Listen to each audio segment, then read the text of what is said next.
Welcome to the Crozer Family Medicine Residency Program. My name is Bill Warning and I'm the Program Director. The Crozer Health System is a large, dominant health system in the Delaware County, the county right next to Philadelphia. We serve 500,000 people and we own 4 of the 6 hospitals in this county. We also run about 45 primary care offices, many of which our graduates are working in those offices.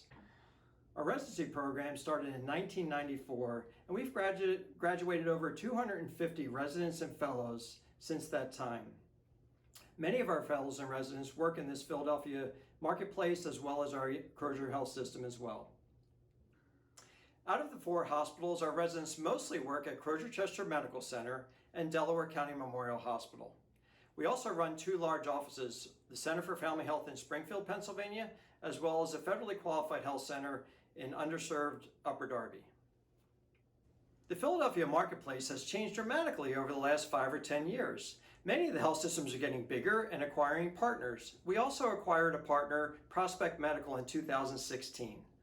Prospect Medical loved partnering with our health system because of our strong primary care base, and we are going after full risk contracts with our insurers.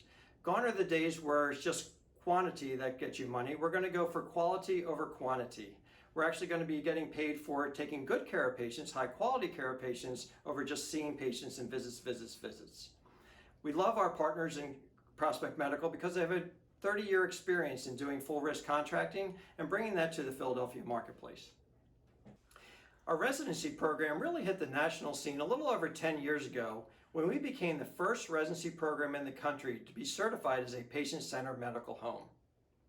We achieved level 3 certification, which is the highest certification, and have maintained that throughout this time. We also obtained certification for all of our Crozer network practices as well. What does patient-centered medical home mean? Well, that means that you're going to be training in a high-functioning residency program that uses team-based care as its tenet. What does patient-centered medical home mean? Well, there's 7 principles of patient-centered medical home with all the primary care organizations who came together to decide on them, but basically it comes down to team-based care. Gone are the days where I, as a well-trained family physician, and my nurse can solve everything. We can help titrate insulin, work with hypertension management, etc., but we really can't handle the social determinants of health. We can't handle the fact that the patient doesn't really speak the language or have insurance. And the wheels fall off really quickly when a patient presents with many different problems. So we handle complex care quite well as family physicians, but we can handle a patient with diabetes and hypertension, hypercholesterolemia. We can handle a patient with those diseases and they don't have insurance. We can handle that, we're good. We can handle that if they don't speak the language. Okay, we're good, wheels are starting to fall off. And then if they have housing or food insecurity, the wheels really fall off. So we actually need a team. So we have garnered here a team of behavioral science, social workers, case managers who really help our residents and our faculty obtain the best care for our patients. And we were nationally recognized for this effort. In 2016, the AAMC partnered with the Center for Excellence out in San Francisco, and they looked around and they said, are there high-functioning residency programs out there?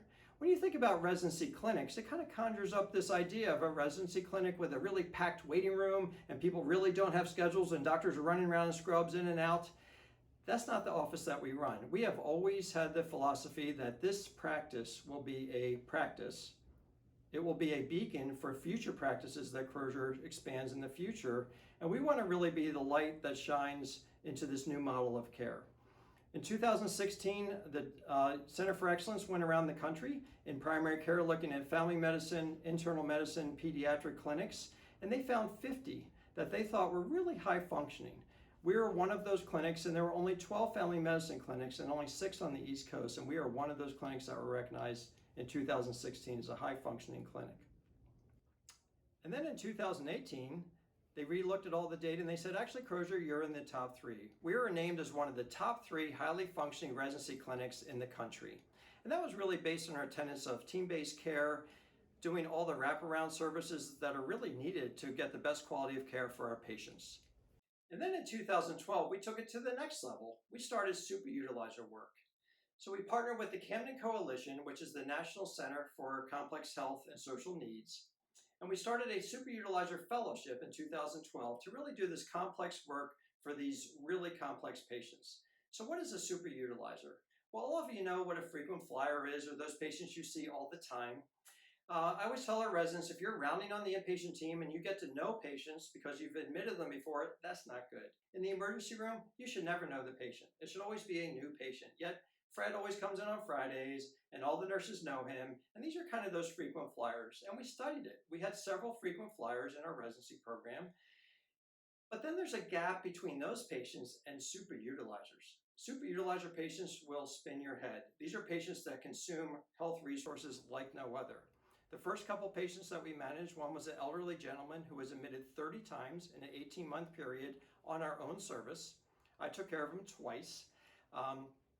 We actually tried to get to his home, tried to figure out what the problems are, and we actually took our superutilizer team to go a deep dive into this patient, and he brought it down to 6 admissions the next year, and he hasn't been in the hospital since. We also had a younger patient, who was a 27-year-old, who spent $1.2 million in our health system over a 9-month period. That's just in our health system. You have to go out of your way to spend that much money. He was in the mostly emergency rooms, a lot of emergency room usage. He did have a home. We had to wrap around that patient and try to figure out, and we all were able to manage him as well. So this is a deep dive into the really complex health and social needs of patients, and that Superutilizer Fellowship runs in our program. We have 2 fellows a year. All of our residents are exposed to this work. We do have a partnership with the Camden Coalition, so our fellows do spend time with the Camden Coalition as well. And we're really tackling this new frontier of these really high cost, high utilizing patients and actually improving their quality of care. So let me tell you how Crozer was set up back in 1994. We actually set it up as what we call the best of both worlds. We wanted to solve that problem that you're dealing with right now. Do you want to interview and go to a program with lots of residency programs and be opposed and maybe learn from them? Or do you want to go to another hospital that doesn't have any other residency programs and be unopposed and only have family medicine? And there's a lot of pluses and minuses to both of those decisions. And we said, can we create a health system and a program that can combine all the positives and bring them together and get rid of as many minuses as possible? So we designed this as the best of both worlds using 2 of our main hospitals. You spend your first year, your internship year, mostly at Crozer Chester Medical Center, which is a large tertiary/quaternary care hospital. We now do transplant surgery, we do regional burn center, we have a level 1 trauma unit, and our residents have residencies of all different kinds at Crozer as well. Most of the primary care specialties are covered, including internal medicine, OB, we have surgery, we have pediatrics, we also have emergency room and psychiatry starting. So our residents have about 150 other Crozer residents to work with. It is in a large urban setting in the city of Chester, which is the 3rd poorest city of its size in the country. And it has this real university feel. It has white coats of all different lengths and kind of you know your role on the team. But then in the 2nd and 3rd year, our residents spend most of their time at Delaware County Memorial Hospital, where we are the only game in town. We are unopposed. The residents call it our hospital, and it's really not our hospital, but it feels like our hospital. We deliver our babies there. We have privileges all the way from the ER to the ICU to the well newborn nursery and all the floors in between. You work just with our faculty on that team, so you're working just with family physicians now at Delaware County Memorial Hospital, and the residents really feel like this is their chance to really spread their wings. And the way the residents describe this is that, you know, as an intern, it's really nice to have support. Some of our residents say, Bill, I didn't tell you this, but I really was scared and didn't really know a lot as an intern. And it's really nice to have the support of an upper level resident kind of working you through a really critical pediatric patient or your first OB patient and really helping you alongside as a Crozer resident to get your feet on the ground.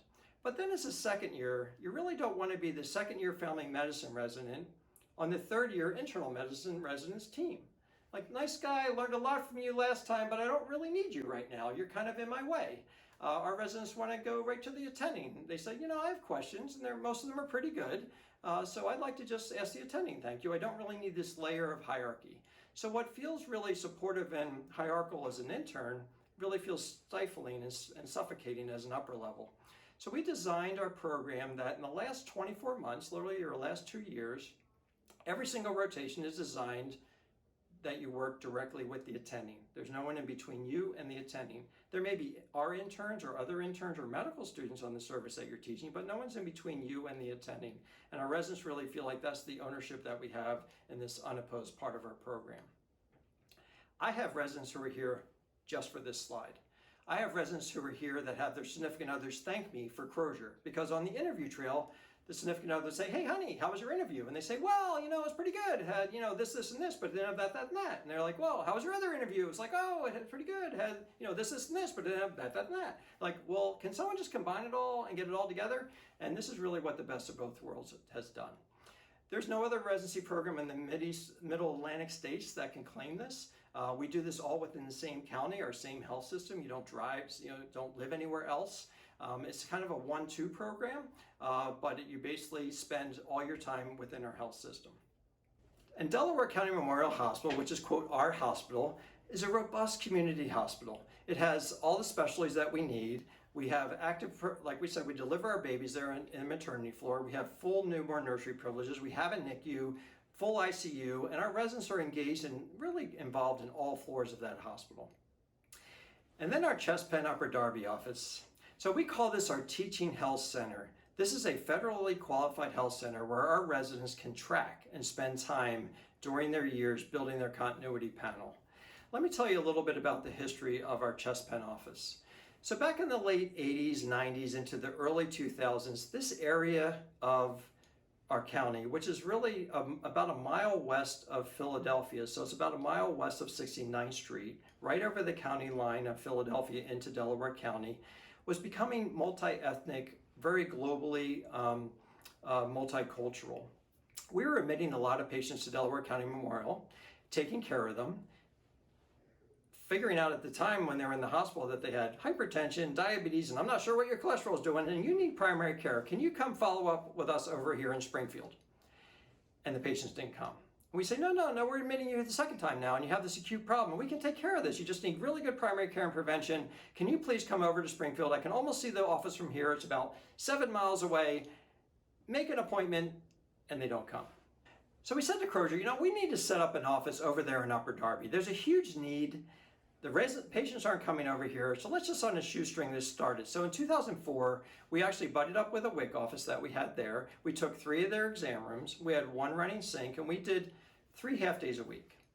And it got kind of busy. We were getting referrals from the WIC office. We were getting referrals from local other areas in the school system, and it got to 3 full days. And then it went to 5 full days. And then another faculty went over. It was a faculty-driven initiative. We did not have residents over there.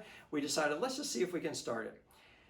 As this office grew, we realized that we tapped into something. The patients were speaking with their feet. They were coming to the office. They had a huge need of care. So the residents were saying, what's going on over there? Can we help? It's like, no, not for you. We're not really big enough. We're still, only 1 sink. We don't have enough room, but we want to train over there. Let's see what it's like. So we actually, in 2009, raised the white flag. We said we need to become a federally qualified health center.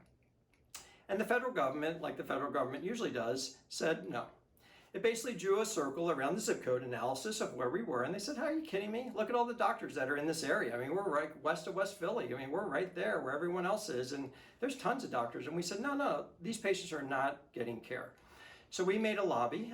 We got legislative. We got a legislator involved. We got the mayor involved. We had a patient council, and we literally in 2009 convinced the federal government that we are underserved, that this should be a federally qualified health center. We partnered with Chest Pen, who was already running health centers in our county, and we opened up what we would call a teaching health center. Now we know there's only 15 of these in the country, and there's none around here. The nearest one around here is Massachusetts. Some of them are on the West Coast. This is where a resident can actually spend time in a FQHC, Federally Qualified Health Center, building their continuity panel, and we have trackers who track and say, Bill, I want to go there. I want to actually build my population there. Let me just describe this Upper Darby area. So when we opened the practice, we put up a world map, and we had 50 red pins, and we said, when you come into this practice, put a pin where you're from. And some patients would say, you mean like last week where I was from? Or some would say, hey, last couple of months. Or some would say, hey, 2 generations ago, but my parents are from here. And they started putting pins all over this map. We ran out of pins within the first year for sure. We know we have at least 55 to 60 different countries represented in that office, languages of all different types. There's no predominant language. It is not English. We know that the Upper Darby High School, which is a public high school right on the grounds of the Delaware County Memorial Hospital, also started seeing this influx of people that were coming from all different countries, and they are now the largest high school in Pennsylvania. Their website is translated into 52 different languages and dialects, and some of them we don't even understand what they actually are. They have English as a second language as their #1 enrolled course in this high school, and this is a public high school sitting right here in our county. So we have really responded to that need, and we allow residents to have that passion to track through there. When we started this initiative of a teaching health center in 2009, we've seen a 30% increase in our residents taking jobs in community health centers since then. We also expanded our residency program. We went from 7 residents to 9 residents a year because of this initiative. And then newsflash about our Chesapeake Upper Darby office, we are looking to expand. We have 8 exam rooms right now. We're looking to expand to 20 exam rooms, hopefully in the next year. We're looking for space right in that area because we know it needs to be right there. We've already proven that patients will not come if the office is not right there. And then our news flash for the Center for Family Health office in Springfield is we are also expanding or moving or renovating. We're going to be doing this over the next year as well because walls have gotten in the way of what we call our future model of care. We want to build the practice of the future where we have our team-based rooms and a little bit more fluidity in the office than we have right now. And then in the theme of expansion, how are we going to do that? We are expanding our residency program. We are recruiting 10 residents starting this year to be a 10-10-10 30 resident program. After we achieve that, we'll be the largest residency on this east side of the Northeast Corridor. Us and Jefferson are going to be the 2 biggest programs in this area. And we actually know that this is an initiative that we need to really expand into the Upper Darby space as well as expanding our community health footprint. So I've asked our residents and our applicants, what's the word on the street? What's Crozer's reputation? And they say that we're known as a highly academic, community-based program. And I love all those words. I really feel strongly that to train you as a family physician, you really need to be trained in the community and of the community. However, it's got to be highly academic.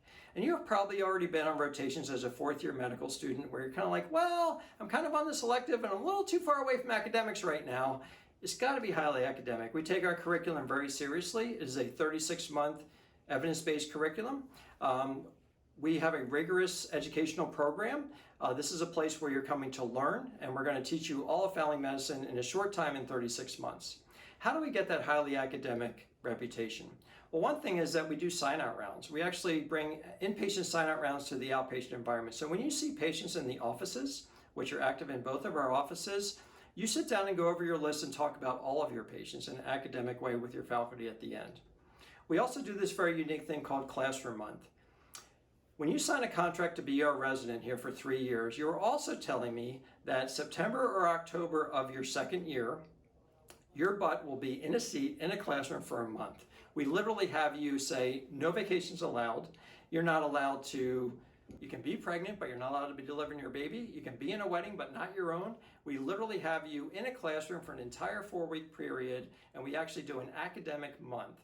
This is something that's very special to our program. I have not seen any other program in the country that has replicated this, where we really felt like there's a couple core things that we really need all of our residents to know, and I don't want them to miss it. So it started with procedures. We started this in the year 2000 as a demo. We said, you know, when we teach procedures, we teach them in our conference series. And I was the procedural teacher, and I would teach it in the conference series, and then we'd have a rotating joint injections, you know, we'd have derm procedures, toenail removals, etc. But some residents would miss it because they would be on vacation or CME, or they'd be running our inpatient service, so they wouldn't be in the conferences that week. And they would literally have to wait till the next year to get that kind of joint injection workshop. So that was very frustrating. I said, you know, is there a way we can get all the residents to get competent training in one place? So we actually started as a week. For 1 week, we brought all the 2nd years into the classroom, and Bill used his same slide sets and same models, and I taught them procedures for 1 week straight and knew that they all got it. And our procedures for that class went up 57%. Did it again next year, they went up 60%. So we know that teaching them procedures and things early before they get into the office part of their residency program is going to be really important to increase their volume. So we said, are there other things that every 2nd year has to know? Well, yeah, they should all know billing and coding. They should know about the legal aspects of medicine. We have a big pop health curriculum that I really don't want any resident to miss. So we started making that 1 week into a month. So now when the residents spend a month in the classroom, you can see the curriculum here. A lot of week 1 is about evidence-based medicine, scholarly pursuits. Week 2 is really about team-based care. How do you work with a team? How do you work in this highly functioning patient-centered medical home? How do you use those resources? And then week 3 is a practice management curriculum where we literally spend time with billing and coding and legal aspects of medicine and really understanding what does capitation mean? What does an HMO mean? When you say full risk, what does that really mean? How am I going to change my care differently? And then procedures, are really sprinkled throughout it as well. So our residents feel like they get this core level of knowledge early in their second years, right after the summer of their second year, so that when they're spending a lot of time in their offices, they really have all this knowledge, and I know that everyone has it. We also take the office environment very seriously. Our office is an academic encounter. So when you see a patient, it should be an educational encounter. We actually do an introduction to our first years to the office. We do more of a foundational teaching in our second year where you spend time at both offices, Upper Darby and Springfield offices. And then the third year is kind of a mastery where we allow you to really spend time in the office mastering those skills of outpatient medicine. Our backbone of our residency academics is our faculty. We have 16 faculty and all of them are double board or have advanced degrees in something else. All of us are family physicians, but we have advanced training in something else and expertise. So our residents call us go-to people. They have people to go to if they have a question about geriatrics or OB or women's health, and they can really actually use these faculty as their advisors or their mentors as well. You should look at the ratio of these faculty to resident ratio. So when we are expanding our program, we'll likely be expanding our faculty a little bit. We have a highest ratio in this area. I think the university programs come close, but a lot of their faculty are part-times. So we actually have a high faculty to resident ratio for you. We also have several fellowships. So we run our own sports medicine fellowship. We run our own fellowships.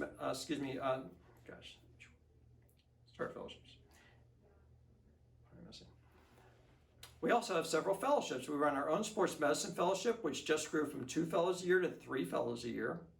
We run our own geriatrics fellowship with Temple University at 2 fellows a year. And we also have this unique superutilizer fellowship at 2 fellows a year. So let's talk about tracks. A lot of applicants ask me, do we have different tracks? In this program, we have one track, and that is family medicine. It is a track. You are in it. It is really broad with big high walls, and you can go all over that track from womb to tomb and get the learning that you need in family medicine. Within the track of family medicine, we have several pathways. Pathways are a little bit more fluid. It's not so rigid. Residents aren't stuck in one and have to choose when they're an intern. And residents have multiple interests. So yes, if you have an interest in sports medicine and want to be in a sports medicine fellowship, we have a 100% success rate in our pathways. All of our residents who wanted a sports medicine fellowship have matched in the sports medicine fellowship, usually their first choice. And I know we're the only residency program in this tri-state area that can claim that. Same thing for geriatrics fellowship. We've had people go into adolescent fellowships.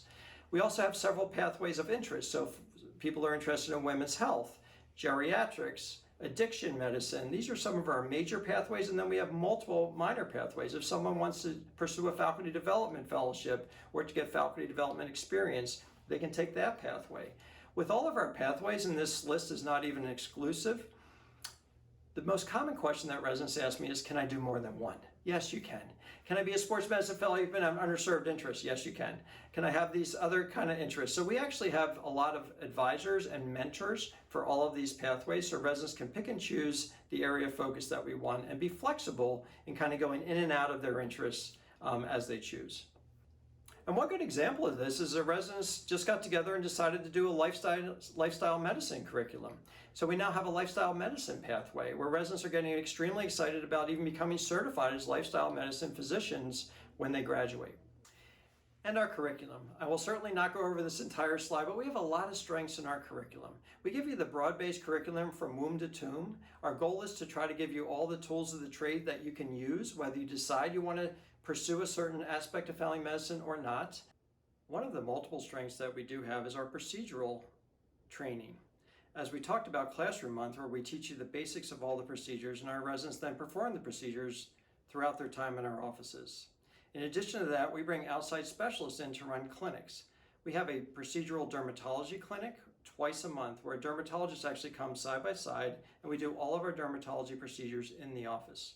We also have a sports medicine clinic where our fellows and our sports medicine attending comes in twice a month as well to run a sports medicine clinic again in the office.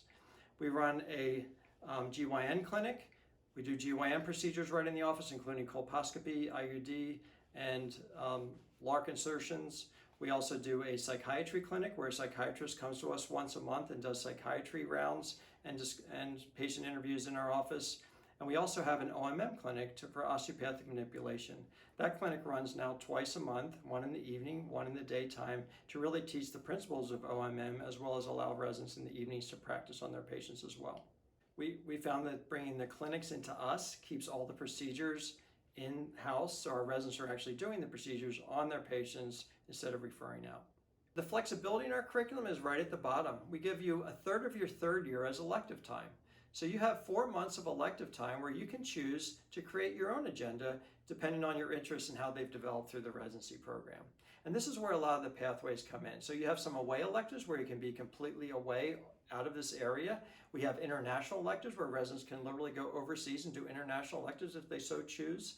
And we also have half-time electives where residents can spend half of their time in the offices as well as on elective time pursuing their interests. So the flexibility in our curriculum is there for you and is tailored to your interests with your advisors and your mentors to really explore the things that you may or may not want to pursue through your family medicine career. So thank you very much for your attention. I appreciate you interviewing at our residency program. Enjoy your interview day. I know in this new world of virtual interviews that it's not as easy for all of us to get to know each other, but I really ask you to join us in a lot of our connectivity programs. We will get you on the email list, and we will certainly try to get you on our Instagram page and to our website. And we have an email list for a lot of the activity that's going in the program. And I certainly wish you luck in this interview season. Thank you.